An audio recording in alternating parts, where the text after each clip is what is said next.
From record-setting snowfall to record warmth to the first recorded tornadoes in December, we just experienced an unprecedented week of weather in Minnesota, and it was a small part of an extreme week of weather nationwide. The pictures were remarkable and have a lot of people questioning whether climate change is at play.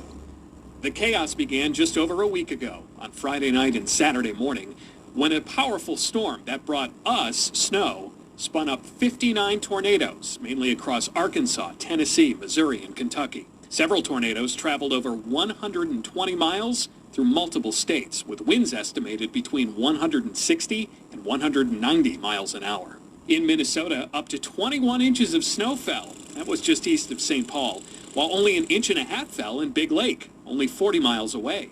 The storm set a new daily snowfall record in the Twin Cities with a total of 11.8 inches. By Monday and Tuesday, a fire hose of moisture called an atmospheric river took aim at the West Coast.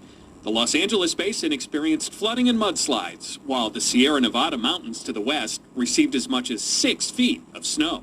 By Wednesday, that same system was raking the Rockies and the plains with 75 to 100 mile an hour wind gusts that kicked up dust storms from western Colorado to Kansas and produced 617 storm damage reports, including the first December tornadoes on record in Minnesota. This whole series of storms that we've seen are unusual for December. Many have been questioning whether global warming, climate change, is at play. So I had a discussion with Dr. Gavin Schmidt, NASA's senior advisor on climate, and brought that question to him.